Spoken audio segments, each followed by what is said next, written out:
ملے، مدینہ طیبہ آپ کا مستقل ٹھکانہ، مدینہ طیبہ میں آپ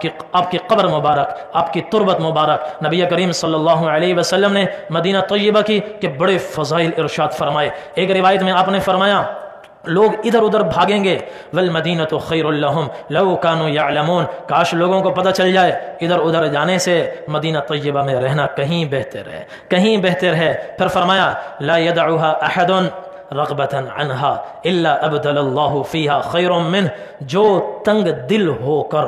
بیزار ہو کر، پریشان ہو کر مدینہ چھوڑ کر بھاگے گا، اللہ اس سے بہتر آدمی کو مدینے میں منتقل کرے گا، اس سے بہتر آدمی مدینے میں آئے گا۔ اور اگلی بات ولا يثبت على لأوائها ولا يثبت احد على لأوائها وجهدها الا كنت له شہیدا او شفیعا یوم القیامہ، جو مدینے کی مصیبت پر صبر کرے گا، مشقت پر صبر کرے گا، مصیبت پر صبر کرے گا،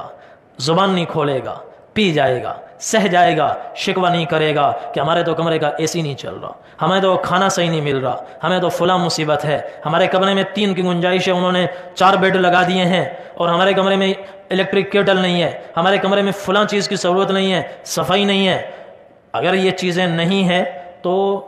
حق بنتا ہے کہ نیچے جائیں، آرام سے، اطمینان سے، کاؤنٹر والے پر جو ذمہ دار ہے اس کی خدمت میں عرض کر دیں کہ بھئی ہمارا اے سی خراب ہے، ذرا صحیح کر دیں۔ وہ کر دے تو ٹھیک ہے، نہ کرے تو پھر برداشت کریں، نہ کرے تو پھر برداشت کریں۔ اللہ تعالیٰ نے جانے والوں کو یہ دولت عطا فرمائی۔ مدینہ طیبہ کی کوئی نسبت مل جائے، ادنا سے ادنا نسبت مل جائے، آج تو اعلیٰ قسم کے ہوٹل ملتے ہیں، کسی کو فٹ پاتھ پہ جگہ مل جائے، یہی اس کے لیے سونا ہے، یہی اس کے لیے سب سے بڑی سوغات ہے، سب سے بڑی اللہ کی سعادت ہے۔ کوئی ادنا سی نسبت مل جائے۔ حضرت مولانا قاسم نانوتوی رحمۃ اللہ علیہ فرمایا کرتے تھے ہزاروں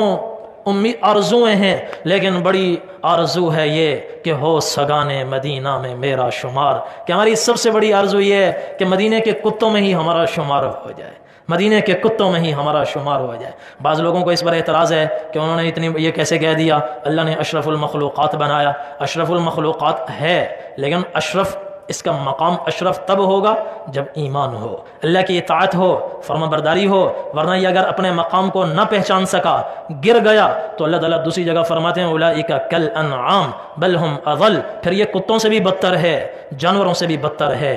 جانوروں سے بھی بدتر ہے۔ گھٹے اگر تو ایک مشت خاک ہے، ورنہ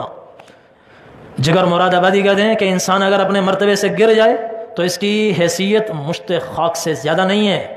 مٹھی بھر مٹی سے زیادہ نہیں ہے۔ گھٹے اگر تو ایک مشت خاک ہے، ورنہ بڑھے تو وسعت کونین میں سما نہ سکے، بڑھ جائے تو پھر یہ کائنات چھوٹی ہے، اس کا وجود بڑا ہے، اس کا وجود بڑا ہے۔ تو انہوں نے فرمایا ہزاروں تمنائیں ہیں لیکن بڑی امید ہے یہ کہ ہو سگانے مدینہ میں میرا شمار، جیوں تو ساتھ سگانے حرم کے تیرے پھروں، مروں تو کھائیں مدینے کے مجھ کو مور و مار، کہ جیوں جب تک جیوں تو مدینے کے کتوں کے ساتھ چلتا پھرتا رہوں، اور مر جاؤں تو مدینے کی سرزمین میں پیوند خاک ہو جاؤں، کہ مدینے کے چونٹی مور و مار یہ چیزیں مدینے کی مجھ کو کھائیں اور مجھے ترنے والا بنائیں۔ اور پھر آگے کہا اڑا کے بعد میری مشت خاک کو پس مرگ، کرے حضور کے روزے کے آس پاس نثار۔ ایک آرزو یہ بھی ہے کہ جب میں مدینے کی سرزمین میں پیوند خاک ہو جاؤں، اور پھر سال گزرے، 2 سال، صدیاں گزریں، اور ہر قبر کو ایک دن مٹ جانا ہے، ہر قبر کا ایک دن نشان بھی مٹ جائے گا، اور جب مٹنے کا وقت آئے تو کاش ایک ہوا چلے میری قبر کی مٹھی بھر مٹی کو لے کر حضور کے روزے پر نثار کر دے، قربان کر دے۔ یہ ان لوگوں کی آرزویں ہیں جنہوں نے مدینہ طیبہ کے مقام کو سمجھا ہے، مرتبے کو سمجھا ہے۔ حضور پاک صلی اللہ علیہ وسلم نے ارشاد فرمایا مدینہ طیبہ کی مصیبت پر جو صبر کرے گا، جو صبر، اگر یہ حدیث دل میں اتر گئی، یہ حدیث دل میں اتر گئی، مصیبت اللہ سے مانگنی نہیں چاہیے، لیکن اگر کسی پر مصیبت آئی، پریشانی آئی، وہ اس کو اپنے لیے گولڈن چانس سمجھے گا کہ میرے تو وارے نہارے ہو گئے۔ کیوں؟ اس پر فضیلت کیا ہے؟ حضور نے فرمایا جو مدینے کی مصیبت پر، مشقت پر صبر کرے گا، قیامت کے دن میں اس کے حق میں سفارش کروں گا،